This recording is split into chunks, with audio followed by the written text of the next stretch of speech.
কোথায় আছে, কি অবস্থায় আছে চাচা একটু বলুন তো তাড়াতাড়ি করে। যেমনি ইমাম মুসলিমের দুই ছেলে কাজী সরাইকে জিজ্ঞেস করেছে, সঙ্গে সঙ্গে কাজী সরাইয়ের দুই চোখ দিয়ে টস টস করে পানি বয়ে যাচ্ছে। কাজী সরাইয়ের দুই চোখে পানি দেখে ইমাম মুসলিমের ছেলেরা বলতে লাগলেন, চাচা আপনারে জিজ্ঞেস করলাম আমার আব্বার কথা, কিন্তু এখন হঠাৎ করে আমার আব্বার কথা না বলে আপনি কেন দুই চোখ দিয়ে টস টস করে পানি বেরিয়ে যাচ্ছে কেন চাচা? আপনি কেন এমনি করে কাঁদছেন চাচা? কি হয়েছে? আমার আব্বা ভালো আছে তো? আমার আব্বার অবস্থা কেমন আছে একটু খুলে বলবে। ইমাম মুসলিমের দুই ছেলের কথা শুনে কাজী সরাইয়ের দুই মুখ দিয়ে আর কোনো কথা বের হয় না, চোখ দিয়ে পানি ছাড়া মুখে কথা নাই। দুই ছেলে বলছেন, চাচা বলুন না চাচা আমার আব্বা কোথায় আছে গো চাচা একটু বলো না গো। দুই ছেলেকে বুকের মধ্যে জড়িয়ে নিয়েছে আর মাথার মধ্যে দুই ছেলের হাত রেখে বলছে, বাবা রে আমি কেমনি করে তোমার বাবার ব্যাপারে তোমাদেরকে এই কথা বলতে যাব? বলে কেন, কি হয়েছে বলো না একটু। কাজী সরাইয়ের মুখে কোনো জবাব নাই, বারবার করে দেখছে, খালি চোখ দিয়ে টস টস করে পানি বয়ে যাচ্ছে, বুক ভিজে গেল। বলে চাচা যদি তুমি না বলো তাহলে কেমনি করে বুঝবো গো চাচা একটু বলো না আমার আব্বা কেমন আছে। বলে বেটা রে তোমার আব্বাকে মুসলিমকে ওবাইদুল্লাহ ইবনে জিয়াদ নিজের দরবারে শহীদ করে দিয়েছে, হত্যা করে দিয়েছে।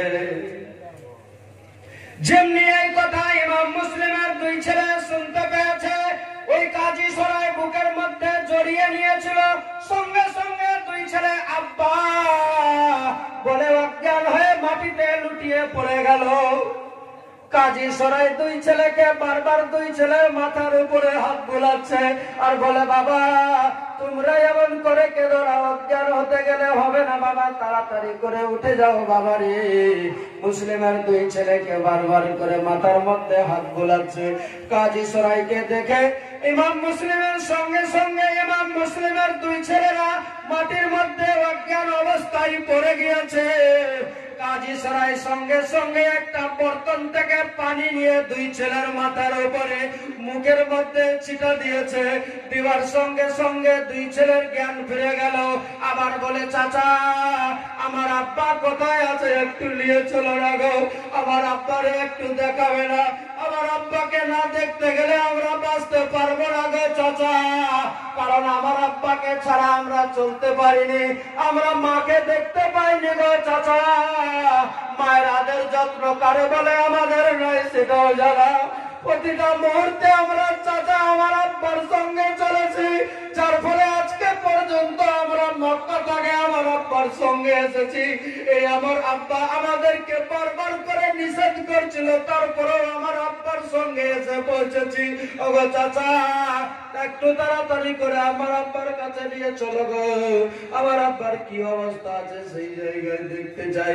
এবার মুসলিমের দুই ছেলেকে বুকে আবার জড়িয়ে নিয়ে বলছেন, বেটারে ও বাবা মুসলিমের ছেলেরা শোনো গো, এখন এই মুহূর্তে আর কাদার সময় নাই, আর যাওয়া যাবে না। তোমরা যদি যেতে চাও, আমি যদি তোমাদেরকে নিয়ে চলে যাই, তাহলে গেলে সেই জায়গায় তোমাদেরকেও বন্দী করবে, আবার তোমাদেরকেও ছাদের উপরে চাপিয়ে হত্যা করে দিবে। আমি কাজী সরাই থেকে এটা সহ্য করতে পারবো না, বরদাস্ত করা যাবে না। তাই আমি বলতে চাই বাবা, এই মুহূর্তে তোমাদের কান্না করলে আর চলবে না। বলে তোমাদের ব্যাপারে এলান করে দিয়েছে, তোমাদেরকেও ধরবে বলে কথা বলে দিয়েছে। তাই আমি বলতে চাচ্ছি এই মুহূর্তে বেটারে, তোমাদেরকে আজকে আমি এই রাতের অন্ধকারে মদিনা সোনার মদিনায় বিশ্বনবীর দেশে পাঠাতে চাই। দুই ছেলে নিজের জীবন বাঁচার ডরে, কারণ ছোট্ট ছোট্ট বাচ্চা ছিল, তারা কি এমন বুঝবে। ওই ছেলেগুলো বলছে, না চাচা আমরা আমার আব্বারে না দেখতে গেলে আমরা ফেরত যাবো না গো চাচা, আমার আব্বারে দেখতে গিয়ে যদি আমার জীবন খানা চলে যায় গো, তবুও আমি জীবন দিতে আমরা রাজি আছি, কিন্তু চাচা আমাদেরকে রেখে যেও না গো চাচা গো, একটু নিয়ে চলো আমার আব্বার পাশে, দেখবো আমার আব্বাকে দুই নয়ন দ্বারা অন্তরটাকে ঠান্ডা করবো, নচেত আমাদের জীবন বাঁচবে না চাচা। নিয়ে চলো না চাচা। কিন্তু সেই মুহূর্তে বলে, বেটা রে, ও বাবা, তোমাদেরকে নিয়ে যাওয়া যাবে না, কারণ আমি চাই না এই বেঈমানের হাতে তোমাদের জীবন যাবে, কখনো হতে পারে না।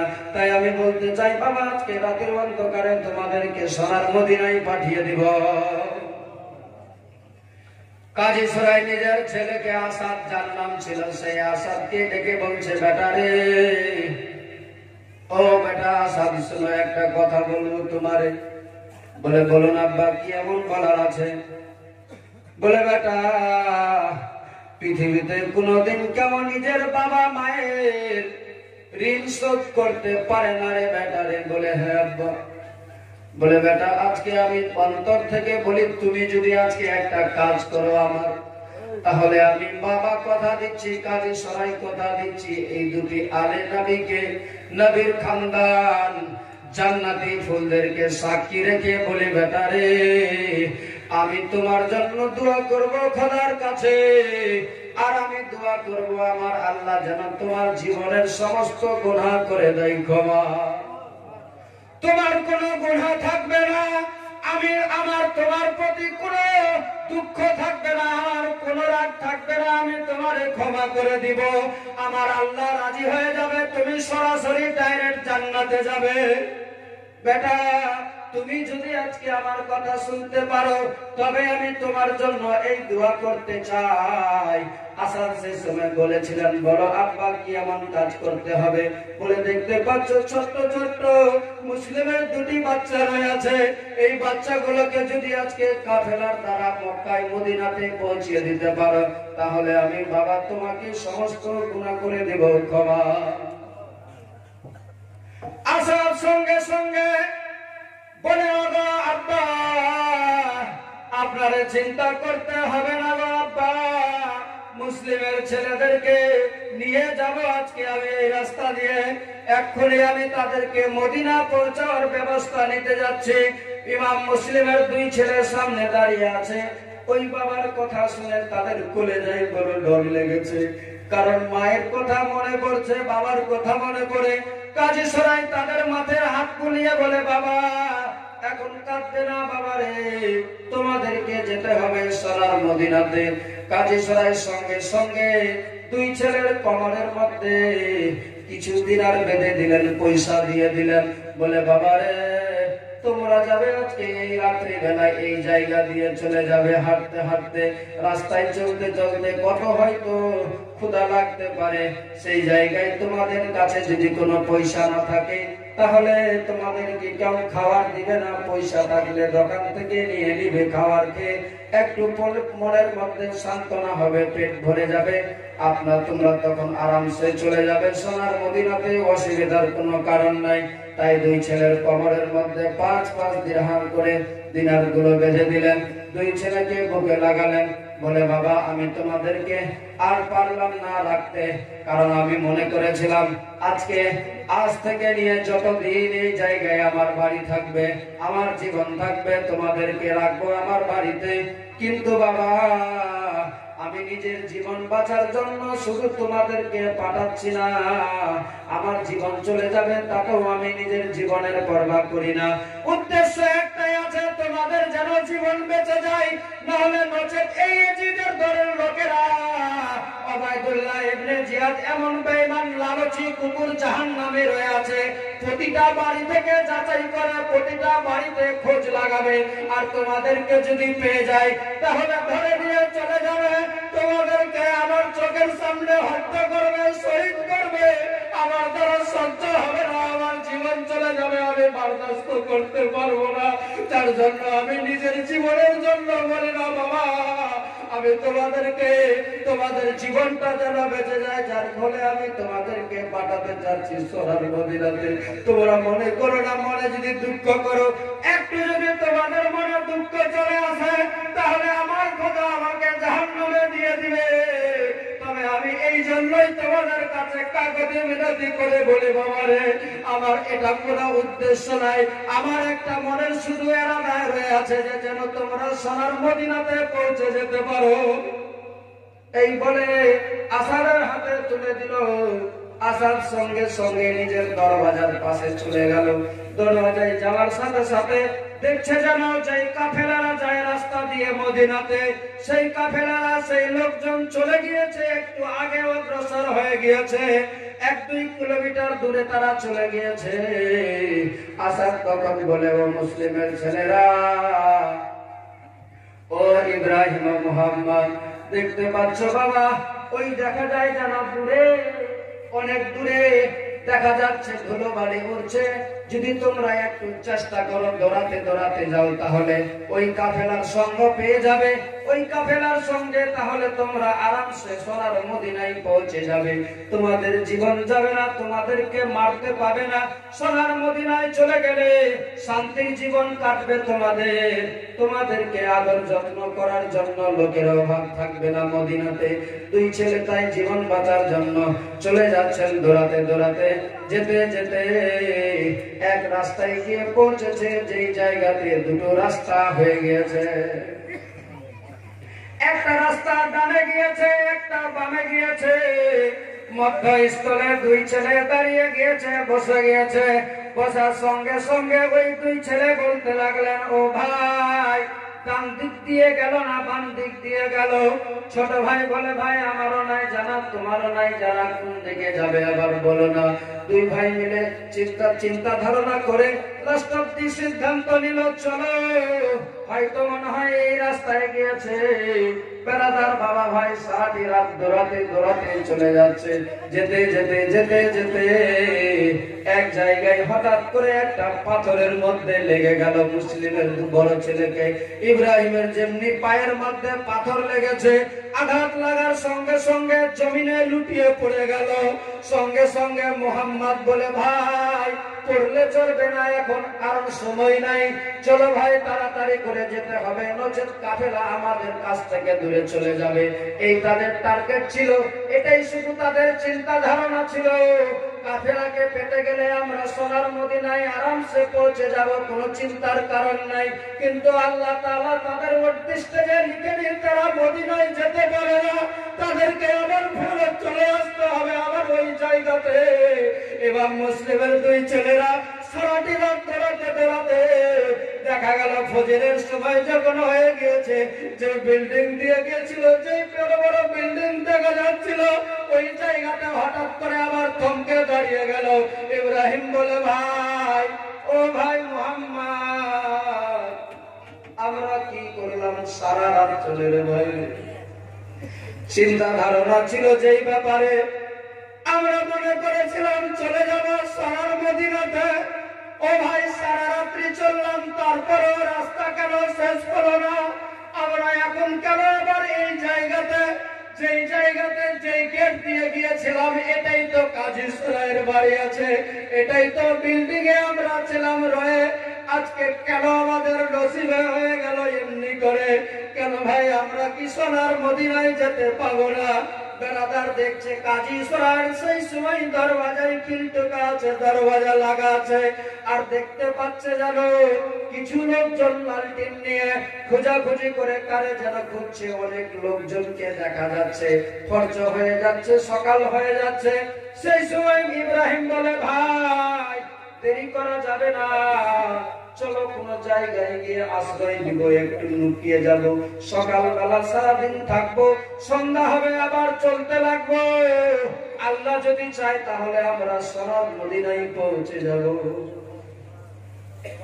বাবা, এটাই ছিল শুধু তাদের মনের পরিকল্পনা, এটাই ছিল তাদের শুধু চিন্তা ধারণা।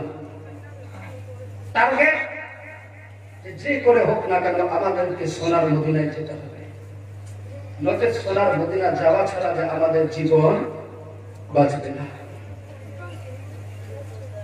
রাত্রি বেলায় রাত কেটে গেল, সকাল বেলায় গিয়ে এক জায়গায় পাহাড়ের ভিতরে লুকিয়ে দিয়েছে, যেগুলোতে গুহা হয়, একটু গর্ত আছে, সেই গর্তের মধ্যে গিয়ে দুই ছেলে লুকিয়ে আছে। কিন্তু একটা জিনিস মনে রাখবেন, যখন মানুষ বিপদগ্রস্ত হয়ে যায়, মুসিবতে পড়ে, কোন জায়গায় যদি তাকে ওয়েট করতে হয়, সাধারণ হিসাবে ধরে নেন, যদি কেউ আপনার বাড়িতে আসে আর কোন রাস্তায় যদি আপনি দাঁড়িয়ে থাকেন, 2 মিনিট আপনার জন্য 10 মিনিট মনে হবে, হবে না? এই ইমাম মুসলিমের 2 ছেলে সারাদিন সকাল থেকে নিয়ে একটা সামান্য ছোট্ট গুহা গর্তের ভিতরে ঢুকে আছে। যে জায়গাতে সাপ বিচ্ছু থাকবে সেখানে তাদের জীবন বাঁচার জন্য সাপ বিচ্ছু বলে তাদের মনে হলো না। তারা সেই গর্তের ভিতরে ঢুকে পড়লো। ভাই, আজ আলে নবী এই জান্নাতি ফুল, যাদেরকে জান্নাতের ফুল বলা হয়েছে, এই জান্নাতের ফুলরা মাটির একটা সামান্য ছোট্ট গর্তের ভিতরে ঢুকে আছে জীবন বাঁচার জন্য। এই জাহান্নামী তাকে ছাড়বে না, যার ফলে গর্তের মধ্যে আছে, দিন গত হয়ে যাচ্ছে। আবার বড় ভাই সময় মাথাটা বের করে দেখছে যে সূর্যটা কত দূরে গিয়েছে, কখন সন্ধ্যা হয় যে আমরা বেরিয়ে যাব। এইভাবে মাথা বের করতে গিয়ে এক জালিম বেঈমান হঠাৎ করে তার নজরে পড়ে গেল। যেমনি দেখতে পেয়েছে ঘোড়ার লাগাম টেনে ধরলো, মনে হচ্ছে কোনো ছেলে দেখতে পেলাম। কারণ এমনিতেই তাদেরকে দেখবে না কেন, যদিও অন্য কোনো সাধারণ বাচ্চা থাকে তাদেরকে দেখে তাদের প্রতি নজর পড়বে না, কিন্তু এই বাচ্চাদের প্রতি এই জন্য নজরটা পড়েছে, পূর্ণিমার চাঁদের থেকেও তাদের শরীরটা চকচক করে। রাত বাতির সামনে যদি তাদেরকে রাখা হয়, রাত বাতি নিভে যাবে। তাদের শরীরের মধ্যে লাইট বেশি আছে। সেই ছোট্ট বাচ্চারা একটা গর্তের মধ্যে থাকবে, আর তার আলো তার কারো নজরে পড়বে না। এটা কখনো হতে পারে? দেখে থমকে দাঁড়িয়ে ঘোড়া থেকে নেমে গেল। দেখছে জানো, মুসলিমের 2 ছেলে ওই জায়গায় আছে। বলে, বাহ, কি আশ্চর্য, আমরা তোমাদের ব্যাপার নিয়ে খোঁজাখুঁজি করি আর তোমরা এই জায়গাতে বসে আছো। চলো, তোমাদেরকে ছাড়া যাবে না। বাবা, সন্ধ্যা নাগাদ ঘটনাটুকু কিন্তু ঘটছে। সূর্য ডুববে, কাঁপতে কাঁপতে সূর্য ডুবতে যাচ্ছে। আর ওই সময় ইব্রাহিম খালি একটু মাথা ছেড়ে দেখেছিল যে সূর্য কত দূরে আছে, কিন্তু সেই সময় নজরে পড়ে গেল জাহান্নামীর। 2 ছেলেকে ধরে বলছে, বাবা চলো, তোমাদেরকে আর থাকতে হবে না এই জায়গায়। ইমাম মুসলিমের 2 ছেলে বলেছিল, বাবা তুমি কোথায় নিয়ে যেতে চাও? বলছে, ওবাইদুল্লাহর দরবারে। যেমনি ওবাইদুল্লাহর কথা শুনেছে, 2 ছেলে থরথর করে কেঁপে যাচ্ছে। বলছে, চাচা আপনারে দয়া করে বলি, আপনি আমাদের ছেড়ে দেন। আজ যদি আমাদেরকে ছেড়ে দেন তাহলে আপনার সঙ্গে ওয়াদা করে বলছি চাচা, আমার বিশ্ব নবীকে বলে আপনারে হাউজে কাউসারের পানি পান করাবো। আমার মায়ার নবী দয়ার নবীকে বলে তোমাকে জান্নাতে নিয়ে যাব। আমার বিশ্ব নবী তোমাকে জান্নাতে ঠিকানা দিবে, জান্নাতে জায়গা দিয়ে দিবে। চাচা আমাদেরকে ছেড়ে দিবে? ওই জাহান্নামী লালচি কুত্তা বলেছিল যে না, তোমাকে অত বুদ্ধিও দিতে হবে না, আর জাহান্নামে যাব না, জান্নাতে যাব, আমি দেখে নিব, কিন্তু এই মুহূর্তে ছাড়া যাবে না, যেতে হবে ওবাইদুল্লাহর দরবারে। বড় এই 2টি ছেলে ইব্রাহিম ও মুহাম্মদ কাকুতি মিনতি করে বারবার করে বলছিল তারা, চাচা ছেড়ে দেন না চাচা, আমরা তো কোনো অপরাধ করিনি, অন্যায় করিনি, আমাদের প্রতি কেন জুলুম হবে? কিন্তু ছাড়া হলো না। শেষ পর্যন্ত নিয়ে যাওয়া হলো ওবাইদুল্লাহ ইবনে জিয়াদের দরবারে। সন্ধ্যা হয়ে গেছে, মাগরিব পার হয়ে গেল। ওবাইদুল্লাহ সে সময় সিদ্ধান্ত নিল, বলে এক কাজ করা যাক, এই মুহূর্তে এখন তাদের ফাইসালা বলা করা যাবে না, কারণ আমি এখন চিঠি করব এজিদের দরবারে। এজিদ যদি চাই এই 2 ছেলেকে জীবিত অবস্থায় সুসম্মানে তার দরবারে পৌঁছাতে বলে, তাহলে সেখানে পৌঁছাতে হবে। অতএব আপাতত এখন কিছু করা যাবে না, যতক্ষণ পর্যন্ত এজিদের পারমিশন না হয়েছে।